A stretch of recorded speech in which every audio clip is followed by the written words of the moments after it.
Assalamualaikum saya ucapkan kepada doktor dan rakan-rakan sekalian.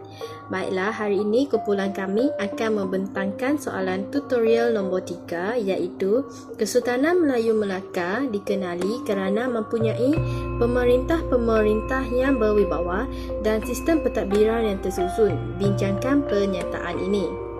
Soalan ini menghendaki kita untuk membincangkan sejauh manakah dengan adanya pemerintah-pemerintah yang berwibawa dan sistem pentadbiran tersusun telah membawa Kesultanan Melayu Melaka ini dikenali ramai.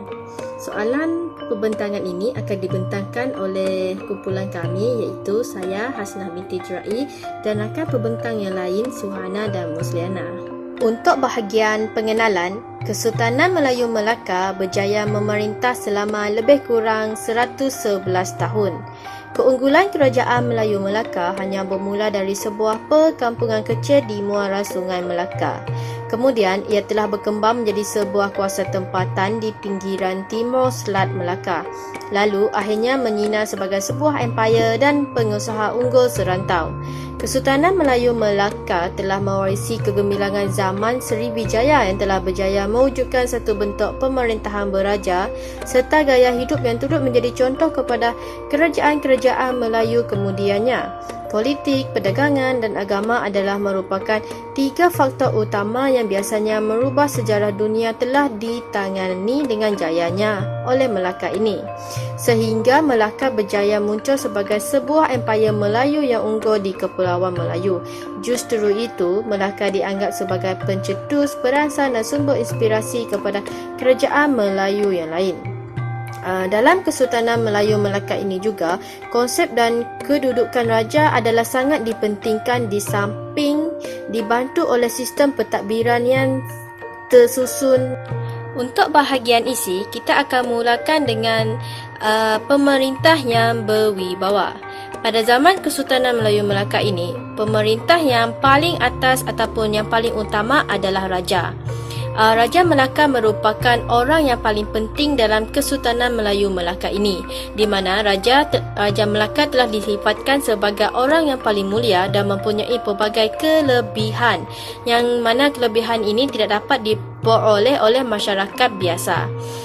Raja Melaka ini juga akan digelar sebagai yang di-Pertua Negeri Melaka.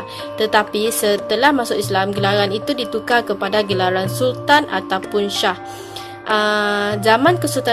Pemerintahan zaman Kesultanan Melayu Melaka ini telah mengamalkan sistem beraja secara mutlak, di mana Sultan telah berkuasa penuh ke atas keluarga kerabat diraja dan rakyatnya, yang mana Sultan ini berhak untuk menjatuhkan hukuman mati kepada rakyat ataupun sesiapa sahaja yang mendahakai kerajaannya. Pada zaman Kesultanan Melayu Melaka ini telah mencatatkan 9 orang sultan yang telah memerintahnya, iaitu yang dimulai oleh para Meswara, Megat Iskandar Shah, Sultan Muhammad Shah, Sultan Abu Syahid, Sultan Muzaffar Shah, Sultan Mansur Shah, Sultan Alauddin Riyad Shah, Sultan Mahmud Shah dan diakhiri oleh Sultan Ahmad. Untuk isi pemerintah yang berwibawa, kami akan hanya memilih beberapa orang sultan sahaja. Antaranya ialah para Meswara. Para Meswara ataupun lebih dikenali sebagai Sultan Iskandar Shah telah memerintah Melaka daripada tahun 1262 hingga 1281, di mana tahun ini adalah mengikut kajian mutakhir. Para Meswara ini telah memerintah Melaka sehingga diserang oleh Portugis. Seperti yang diketuai umum, para Meswara merupakan pengasas kerajaan Melaka. Para Meswara ini dikatakan sebagai pemerintah yang berwibawa kerana beliau bijak memilih lokasi Melaka itu sendiri. Hal ini dikatakan kerana Melaka adalah merupakan kawasan yang strategik. Di mana mengikut kajian, Sultan Iskandar Shah telah memilih Melaka dijadikan sebagai sebuah negeri, bukanlah berdasarkan kekalahan kekalahan anjingnya yang dikalahkan oleh pelanduk putih, tetapi berdasarkan kedudukan Melaka yang strategik, iaitu melalui laluan perkapalan dari India dan China. Pelabuhan Melaka yang terlindung jauh daripada payah bakau mempunyai jalan masuk ke pelabuhan yang cukup dalam bagi sesebuah kapal dan tongkang yang besar untuk berlabuh juga menjadi faktor mengapa kawasan Melaka ini dipilih. Selain kebijaksanaan para mensuara memilih lokasi Melaka yang strategik, para mensuara juga boleh dikatakan sebagai pemerintah yang berwibawa apabila para mensuara telah menjalinkan hubungan diplomatik dengan negara China.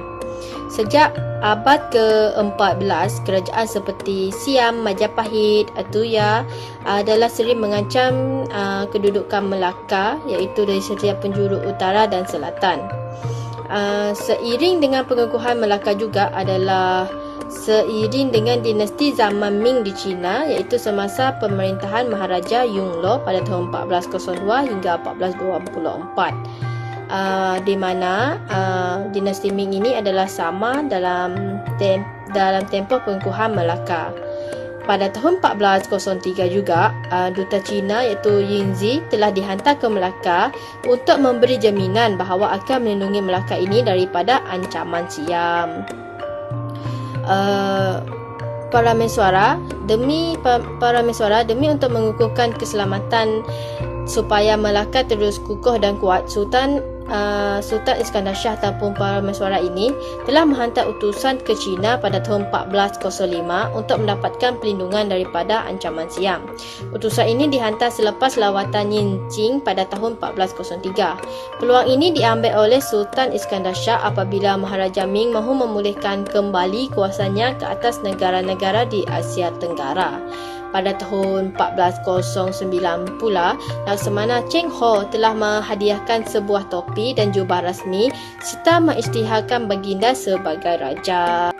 Selain daripada para mensuara, antara pemerintah yang berwibawa juga boleh dilihat melalui Sultan Muzaffar Shah.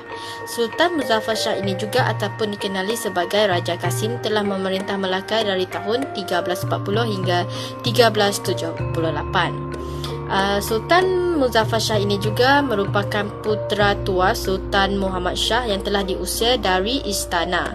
Sultan Muzaffar Shah ini juga merupakan satu-satunya sultan yang menaiki tahta melalui cara rampasan kuasa. Sultan Muzaffar Shah dikatakan sebagai pemerintah yang berwibawa apabila beliau telah menjalankan satu strategi politik yang bijak dengan memujuk bapa saudaranya iaitu Bendahara Tun Ali supaya turun dari jawatannya walaupun baginda terpaksa berkorban untuk melepaskan pemasyuri Melaka iaitu Tun Kudu untuk diperisterikan kepada Tun Ali. Ini kerana baginda dapat melihat bahawa ketokohan penghulu Tun Perak amat diperlukan untuk memantapkan kedudukan politik Melaka. Hal ini kerana adalah Tun Perak mempunyai kebijaksanaan dan kehebatan yang lebih baik daripada Bendahara Tun Ali. Semasa pemerintahan Sultan Muzaffar Shah ini juga, setelah beliau berjaya menjadikan Tun Perak sebagai bendahara bagi menggantikan Bendahara Tun Ali, beliau bersama Tun Perak telah menjalankan perluasan jajahan takluknya dengan menakluk Manjung di Perak. Hal ini adalah kerana Manjung di Perak ini mempunyai ataupun dikenali sebagai pengeluar biji timah. Selain itu juga Sultan Muzaffar Shah ini juga telah mengarahkan supaya Selangor membayar ufti kepada Melaka. Selain itu juga, baginda Sultan Muzaffar Shah ini telah memerangi Kampar dan Indragiri lalu telah mengislamkan mereka. Lain daripada itu, untuk mengukuhkan sistem pentadbiran Melaka, segala peraturan ataupun undang-undang yang telah ditetapkan akan digumpul dan dibukukan. Hal ini untuk memudahkan untuk mentadbir negeri Melaka. Ini adalah idea daripada Sultan Muzaffar Shah dan Tun Bendahara Perak, di mana undang-undang yang telah dibukukan ini akan dipanggil sebagai Hukum Kanun Melaka dan Undang-Undang Laut Melaka. Hukum Kanun Melaka ini mengandungi 44 fasal, iaitu yang berkaitan dengan undang-undang yang mengawali pentadbiran kerajaan Melaka.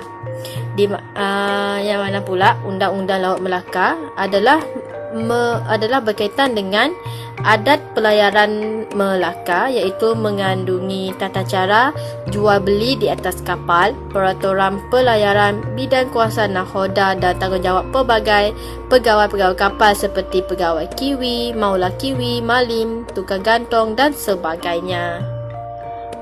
Oleh itu, pemerintah yang berwibawa dapat dilihat melalui Sultan Muzaffar Shah. Seterusnya adalah Sultan Mansur Shah. Sultan Mansur Shah merupakan ananda kepada Sultan Muzaffar Shah. Sultan Mansur Shah ini telah menaiki tahta ketika berusia 17 tahun. Baginda juga dikenali sebagai Raja Abdullah. Semasa pemerintahan Sultan Mansur Shah ini, keadaan politik di Melaka adalah sangat stabil dan kukuh. Sultan Mansur Shah ini juga dikenali sebagai pemerintah yang adil dan saksama. Mansur Shah ini juga bersama Bendahara Tun Perak menjalankan dasar perluasan kuasa, iaitu mereka telah berjaya takluk negeri Pahang kerana negeri Pahang kaya dengan galian emas. Ini telah menguntungkan negeri Melaka. Selain itu, Sultan Mansur Shah ini juga telah berjaya menakluk Kedah, iaitu kaya dengan biji timah. Perluasan kuasa Sultan Mansur Shah ini bersama Bendahara Tun Perak semakin hebat apabila mereka telah berjaya sampai menawan ke Sumatera, iaitu berjaya menawan Indragiri dan Jantan tanpa sebarang berlakunya pertumpahan darah. Situasi ini menunjukkan bahawa betapa hebatnya Sultan Mansur Shah ini berjaya meluaskan empayar Melaka. Ini dikatakan kerana Sultan Mansur Shah ini mendengar nasihat Tun Perak. Ini telah membuktikan bahawa Sultan Mansur Shah merupakan antara pemerintah yang berwibawa dalam Kesultanan Melayu Melaka. Seterusnya, perbentangan akan diteruskan oleh Suhana. Saya, Suhana binti Bakar, akan meneruskan pembentangan mengenai pemerintah-pemerintah yang berwibawa, iaitu Sultan Alauddin Wayak Shah atau juga dikenali sebagai Raja Radin. Menurut Kerajaan Mutakhir, baginda memerintah dari tahun 1449 hingga 1481. Semasa pemerintahan Sultan Alauddin Wayak Shah, baginda telah memakmurkan kedaulatan Melaka dari sebarang musuh sama ada dari dalam atau luar negeri Melaka. Semasa pemerintahan baginda, berlaku masalah dalaman iaitu kes kecurian yang berleluasa. Oleh hal yang demikian, baginda telah mengambil langkah dengan membuat kawalan bersama-sama beberapa orang pembesar seperti Hang Ishaq dan Hang Ishaq. Terdapat juga sumber menyatakan bahawa baginda berpura-pura menyamar sebagai pencuri untuk melihat sendiri keadaan sebenar. Disebabkan kecurian yang berleluasa itu, baginda telah mengambil langkah untuk menguatkuasakan undang-undang melarang kecurian dan mengambil harta benda orang yang tercicir. Sejak dari itu, kes kecurian di Melaka berkurangan dan oleh itu dikatakan bahawa semasa pemerintahan baginda, Melaka menjadi aman. Selain itu, baginda juga mampu memakmurkan Melaka dengan berjaya mematahkan cubaan serangan kerajaan Aru yang ingin menguasai dan menyerang Melaka. Malah, Sultan Alauddin Wayak Shah juga menjalankan dasar meluaskan kuasa sehingga mampu meluaskan kuasa empayar Melaka hingga ke Kepulauan Lingga. Seterusnya, selain daripada mempunyai pemerintah-pemerintah yang berwibawa, Melaka juga mempunyai sistem pentadbiran yang tersusun. Melaka menggunakan sistem pentadbiran yang dikenali sebagai sistem pembesar 4 lipatan. Sultan akan berada pada kedudukan paling atas atau paling tinggi sebelum diikuti oleh pembesar 4, pembesar 8, pembesar 16 dan pembesar 32. Terdapat 4 orang pula pembesar di dalam pembesar 4 yang direkodkan, iaitu Bendahara, Penghulu Bendahari, Temenggung dan Laksmana serta Seri Bijari Raja. Sultan akan berada dalam susunan paling tinggi, iaitu merupakan ketua negara, memerangkap ketua politik atau pentadbiran. Sultan berperanan melantik para pembesar yang dirasakan layak untuk memegang sesuatu jawatan. Selain itu, Sultan juga merupakan ketua tentera dan kadang-kadang mengotai angkatan tentera secara langsung dalam peperangan. Sultan juga merupakan ketua hakim dan sebarang kuasa membunuh atau hukum membunuh yang dijatuhkan adalah mutlak raja. seterusnya, tingkat kedua pentadbiran diduduki oleh pembesar 4 dan salah satunya ialah bendahara. Bendahara merupakan golongan yang dipilih daripada kerabat diraja dan orang yang paling dekat dengan sultan. Tugas utamanya ialah untuk menjadi penasihat kepada sultan dalam hal ehwal pentadbiran. Walau bagaimanapun, sultan berhak untuk tidak mengikuti segala nasihat bendahara. Selain itu, tugas bendahara juga ialah sebagai ketua hakim negeri dan memangku pemerintahan sekiranya sultan tiada dalam negeri atau masih kecil. Catatan Tommy Pires ada menyatakan bahawa ketika Sultan Alauddin mangkat, bendahara Tun Peraklah yang memangku pemerintahan kerana Sultan Mahmud masih kecil. Bendahara juga merupakan penegak kepada konsep daulat dan mempertahankannya. Buktinya dapat dilihat ketika anak Tun Perak iaitu Tun Besar dibunuh oleh Raja Muhammad ketika bermain sepak raga. Tun Perak bertindak tidak menentang raja kerana berpegang kepada konsep daulat yang kuat. Dan akhir sekali, bendahara juga bertanggungjawab melaksanakan wasiat sultan seperti melantik pemerintah yang seterusnya berdasarkan wasiat yang telah diberikan. Pembesar yang seterusnya merupakan pembesar empat yang seterusnya merupakan penghulu bendahari. Tugas utama penghulu bendahari ialah menjaga dan mengawasi khazanah kerajaan. Selain itu, beliau juga berperanan sebagai ketua Shah Bandar, ketua kepada pemungut hasil cukai dalam negeri dan ketua semua hamba. Dalam sejarah Melayu ada menyatakan bahawa segala bendahari raja semuanya terserah kepada penghulu bendahari. Seterusnya, penghulu bendahari juga merupakan ketua adat dan mengendalikan perayaan atau acara rasmi di istana. Penghulu bendahari dipertanggungjawabkan untuk menghantar jemputan ketika upacara rasmi diadakan. Dalam masa-masa tertentu pula, penghulu bendahari boleh memaku jawatan bendahara ketika ketiadaan bendahara di dalam negeri. Sebagai contoh, ketika Tunku Patih iaitu bendahara semasa pemerintahan Sultan Muzaffar Shah meninggal dunia. Tun Ali sebagai penghulu bendahari pada ketika itu diarahkan untuk memaku tugas bendahara sebelum Tun Perak dilantik menjadi bendahara yang baru. Sekian saja pembincangan saya serahkan pembincangan seterusnya kepada rakan saya. Baiklah, saya akan meneruskan pembincangan rakan-rakan saya dengan menjelaskan secara mendalam lagi peranan Temenggung, Laksamana dan beberapa pembesar 8, 16 dan 32. Baiklah, peranan Temenggung sebenarnya adalah berperanan dalam memelihara keamanan dan keselamatan dalam negara. Temenggung juga menjadi ketua magistrat di dalam negeri yang mana bertanggungjawab ke atas kerja tafahus manafahus iaitu menyelidik, memeriksa dan melakukan pendakwaan ke atas setiap kesalahan di mana setiap kes pendakwaan akan dibicarakan di hadapan Temenggung.